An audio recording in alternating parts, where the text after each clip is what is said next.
អូខេបងបងអញ្ចឹងនេះខ្ញុំមក review ជាមួយនឹង speaker O11 បូកជាមួយនឹងការប្រើប្រាស់អញ្ចឹងសម្រាប់ speaker មួយឈុតពេលបងបងយកទៅបងបងទទួលបានប៉ុណ្ណឹងបងបងមាន speaker របស់យើងនឹងមួយហើយមួយឈុតគេហ្នឹងគេមាន microphone ហ្នឹងពីរគ្រាប់បងហើយចំពោះការសាកថ្មគឺបងសាកថ្មជាមួយនឹងដោយ Type C គេមានថែមខ្សែសាកឲ្យបងមួយអញ្ចឹងបងបញ្ជាក់មួយនៅក្នុងឈុតហ្នឹងគេថែមឲ្យបងតាខ្សែសាកឯចំពោះក្បាលសាកបងប្រើក្បាលសាកខ្លួនឯងមាននៅផ្ទះឬក៏បងប្រើមួយទូរស័ព្ទ Samsung ឬក៏ទូរស័ព្ទ Oppo ហ្នឹងដោយវាគឺប្រើត្រូវគ្នាអញ្ចឹងបងអាចសាកជាមួយនឹងដោយទូរស័ព្ទហ្នឹងក៏បានដែរវាអត់បញ្ហាទេឲ្យតែត្រូវជាមួយនឹងរុន Type C នេះគឺត្រូវហើយសម្រាប់ការសាកថ្មនឹងដែរបងសាកតា speaker ហ្នឹងទៅគឺវាចូលនៅក្នុង mic ហើយនេះដោយសារតែនៅក្នុង mic របស់យើងហ្នឹងនេះបងវាមានដែកហ្នឹងហើយចាដែកហ្នឹងគឺចម្លងថ្មចូលនៅក្នុងmicrophone ហ្នឹងហើយនេះនៅក្នុងហ្នឹងវាមានអាហ៊ុនដែកហ្នឹងពីរអញ្ចឹងបងសាកថ្មតា speaker ទៅគឺវាចូលក្នុងហ្នឹងហើយនេះភាគរយថ្មសម្រាប់ការសាកថ្មតែគ្រប់ 100% គឺប្រើពេញហើយបងហើយសាកមកពេញបងអាចប្រើបាន6ទៅ7ម៉ោងហើយចំពោះអានេះបងអាចគៀបនៅចង្កេះបានអញ្ចឹង speaker នេះបងគៀបនៅសៀតនៅចង្កេះក៏បានដាក់បឈរចោលលើតុអញ្ចឹងក៏បានឬក៏ស្ពាយក៏បានដែរនៅក្នុងហ្នឹងគេមានខ្សែស្ពាយនេះបងមួយនេះចុះបងវិធីសាស្ត្រណាស្រួលបងធ្វើមួយនឹងទៅបងស្ពាយក៏បានដាក់ជាប់ចង្កេះក៏បានដាក់បឈរចោលលើតុក៏បានដែរហើយចំពោះបងបឈរចោលលើតុហើយ microphone នេះបងគៀបជាប់កៅអៅអញ្ចឹងទៅអានេះគៀបមិនមែនប្រភេទឆក់ឲ្យប្រភេទគៀបបងគៀបជាប់កៅអៅអញ្ចឹងទៅបងអាចនិយាយបានមកបន្ទប់ហ្នឹងមិនមែនថាត speaker ហើយនឹង mic ចិត្តគ្នាបានវា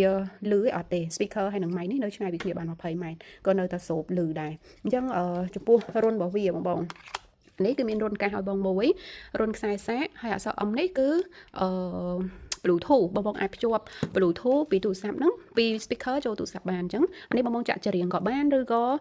ចាក់មេរៀនឲ្យសិស្សស្ដាប់ក៏បានដែរអញ្ចឹងឥឡូវយើងមកតេស្តសិនឥឡូវខ្ញុំតេស្ត speaker ខ្ញុំតេស្តជាមួយនឹង Bluetooth ជូនបងមុនអញ្ចឹង Bluetooth បងចុចអក្សរ M នឹងមួយមកហើយបន្ទាប់មកបងបើក Bluetooth ក្នុងទូរស័ព្ទយើងណាឥឡូវខ្ញុំចុចអក្សរ M មួយសិនចាចុចអក្សរ M នឹងមកហើយយើងបើក Bluetooth នៅក្នុងទូរស័ព្ទអញ្ចឹងវានឹងចេញឈ្មោះ O11 ហើយអញ្ចឹង O11 ហ្នឹងគឺឈ្មោះរបស់ speaker ហ្នឹងណាអញ្ចឹងបងចុច Pair វាមកអូខេអញ្ចឹងអាចចាក់បទចម្រៀងឬក៏មេរៀនអីបានហើយ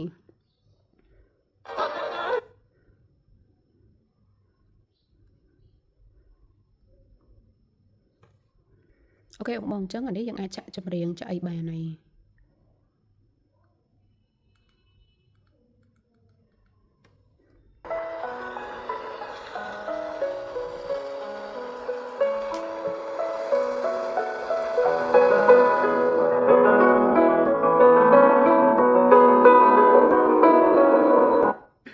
បងអានេះខ្ញុំបើកអស់សលេងខ្ញុំបើកនេះបើកអស់នៅក្នុង speaker វាឮខ្លាំងមែនតើបង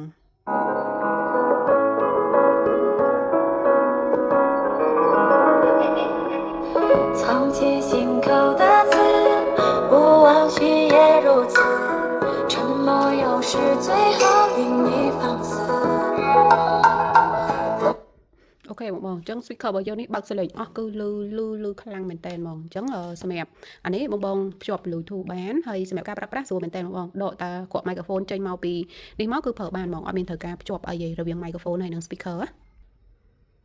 អញ្ចឹងខ្ញុំតេស្តសលេងជូនបងសាកស្ដាប់មើលនេះបងរបៀបប្រើបងគ្រាន់តែដក microphone ចេញមកគឺនិយាយបានហើយអត់មានត្រូវការភ្ជាប់ Bluetooth អីអត់ទេពួកអីអានេះភ្ជាប់គ្នាហើយយើងដាក់ចិត្តប៉ុណ្នេះក៏អីដែរឡូ1 2 3 1 2 3ចាំមើលខ្ញុំដាក់ទៅរៀងឆ្ងាយបងខ្ញុំយក microphone នេះយកទៅឆ្ងាយប្រហែលជា4-10ម៉ែត្រអញ្ចឹងណាយើងចង់ដឹងថា mic ហើយនិង speaker របស់យើងវាស្រូបអត់បើសិនជាបងដាក់ speaker នៅលើតុចោលហើយបងឈរព្រៀនពីចម្ងាយជុំវិញអីអញ្ចឹងណាអញ្ចឹងនេះខ្ញុំមកបានប្រហែលជា7ម៉ែត្រហើយបងនិយាយថានេះបានចម្ងាយរហូតដល់20ម៉ែត្របងដាក់ speaker ចោលនៅលើតុហើយបងព្រៀននិយាយឲ្យទៅលឺល្អ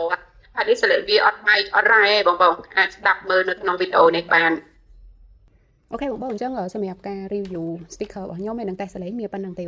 បងអាចចូលមើលនៅក្នុងវីដេអូនេះបានចំពោះបញ្ហាឬក៏ចម្ងល់អីផ្សេងៗបងអាចឆាតចូលក្នុង page បន្ថែមទៀតបានអរគុណ